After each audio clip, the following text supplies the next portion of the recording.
السلام عليكم ورحمة الله وبركاته. عملتم ايه؟ ان شاء الله تكونوا بخير. النهاردة هنعمل اكلة بسيطة وسهلة كده، تنفع غدوة وتنفع عشوة وخفيفة، مش بتاخد معانا وقت. المهم قبل ما تعملي اي اكل متفقين على ايه؟ هنقرا لإلاف قريش وهنسمي بسم الله على كل حاجة بنعملها، عشان ربنا سبحانه وتعالى يزيد بركة في الاكل ويحسن ما بين ايديك. يلا بينا نشوف هنعمل ايه. يلا هنقول بسم الله الرحمن الرحيم ونصلي على الرسول صلى الله عليه وسلم. وهنسلق كيلو مكرونه سباكيتي. بالمناسبه الاكله دي اسمها مكرونه بولينيز، دي اكله ايطاليه، بس احنا عندنا في مصر بنقول مكرونه بالصلصه واللحمه المفرومه عادي يعني. المكرونه دي نوعها حلو قوي. انا حطيت شويه زيت في الميه وشويه ملح عشان ما تلزقش، لكن المكرونه نوعها كويس، دي مكرونه الملكه. هسلق المكرونه عادي جدا وهعمل لها عصاج، وهحط على العصاج صلصه او طماطم. بس عايزه اقول لكم كلمتين. طبعا الاكله دي معروفه جدا وسهله وبسيطه، واي اكل كلنا بنعمل اكل بطريقه واحده، لكن بتفرق في النفس. وهتسمعوا في اخر الفيديو كلمتين مهمين جدا، يا ريت تتابعوا الفيديو للاخر. رمضان جاي وايام الروحانيات والايام الجميله جايه اللي فيها استجابه الدعوات وليله القدر، فيا ريت نخلي بالنا، نحاول نختم القران، نحاول نقعد ولادنا يقراوا ولو صفحه واحده في القران علشان يتعودوا ان شهر رمضان شهر القرآن، لان معظم الولاد بيبقوا في لهو برضه، وخصوصا احنا بقى مدلعين ولادنا وكده. لا، عايزين نعودهم ان الشهر ده ليه قادسية ومهم، وان الشهر ده فيصل في السنة كلها. وكمان بلاش مسلسلات في رمضان، لاني والله ما في فرق بين قبل الفطار وبعد الفطار. رب قبل الفطار هو رب بعد الفطار، فخلي المسلسلات دي بعد رمضان نبقى نتفرج عليها بعدين، لكن خلي رمضان ده بقى للعبادات وللروحانيات وللأدعية الجميلة اللي إن شاء الله ربنا يستجابها مننا جميعا. كمان عايزة أقول لكل حبايبي الستات اللي زيي، إنك لما بتقفي تعملي أكل في المطبخ كل حاجة بتعمليها لأولادك بتؤجري عليها، ربنا بيعتبرها لك صدقة.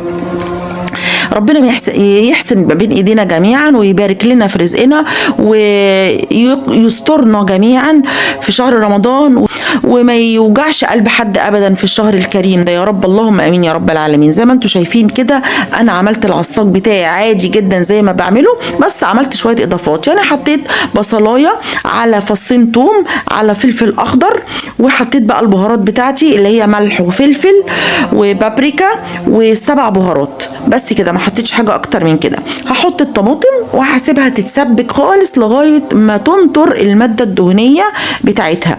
اول ما تنطر الماده الدهنيه بتاعتها اعرف انها اتسبكت كويس جدا، يعني ما نستعجلش عليها.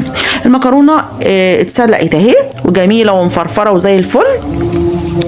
هعمل ايه؟ هصفي المكرونه واشطفها بميه نظيفه وبس. هي دي الاكله بتاعتنا.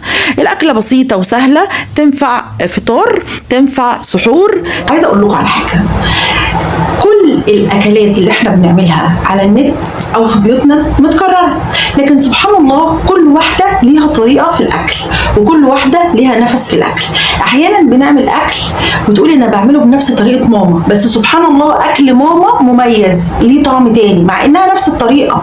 ليه؟ القلب. الام بتعمل الاكل بحب، عايزه اولادها يتغذوا، لا اعمل ايه عشان يحبوه، لا اعمل ايه عشان يبقى طعمه جميل، اعمل ايه علشان يتلموا مع بعض على سفره واحده او على طبليه واحده زي زمان. يا ريت يرجعوا الطبليه تاني والله. فعايزه اقول لكم ان الاكل متكرر والصنف متكرر، لكن صدقوني طعم دي غير طعم دي غير طعم دي، وكل واحد بيعمل اكل بحب بيوصل بحب، بس بيوصل بايه؟ بطعم حلو، بلذه. واهم حاجه اللمه، يعني اهم حاجه لمي ولادك، اهم حاجه ما تاكليش وما تخليش ولادك ياكل كل واحد لوحده.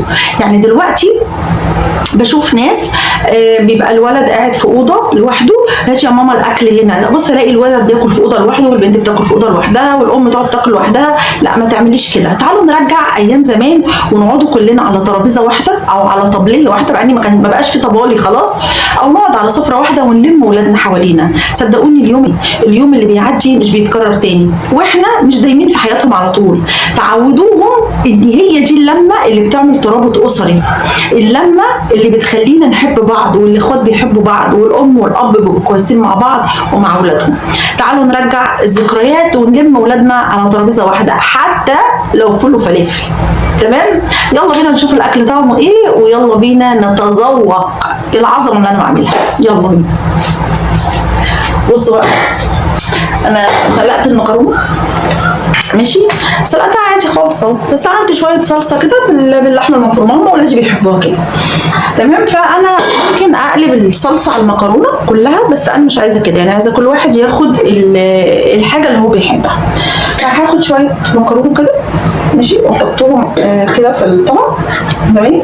على قد اللي عايز بقى، ما تحاوليش تحطي اكل كتير في الطبق وما ياكلوهوش، يعني حطي على قد اكلتهم، ولما يعوزوا تاني يبقى يحطوا. يعني ما بشوف يعني اصدقاء ليا بيملوا الطبق كده على اخره، والبيبي او الطفل او ابنك عاده او بنتك ياكلوا، وتبص تلاقي بقيه الاكل اتساب وفي طبيخ او في كذا، وتلاقيه حمض في الصيف وما اتاكلش. فانت حطي له على قده، ولما يعوز يبقى يحط تاني، يعني عوديهم على كده. القناع حلو، يعني بلاش التفاصيل، وبالذات في ولاد كتير بتبقى تفصى كده عايزه اكل كتير وخلاص. فيا ريت نرجع التربيه بتاعت زمان بتاعت امهاتنا، ونعود ولادنا على العادات اللي احنا اتربينا عليها. يلا بينا نشوف بقى البتاعه دي اللي انا عاملاها، الصلصه دي تحفه والله العظيم، هتعجبكم قوي. تعالوا نشوفوها كده، نشوف طعمها ايه. بسم الله الرحمن الرحيم.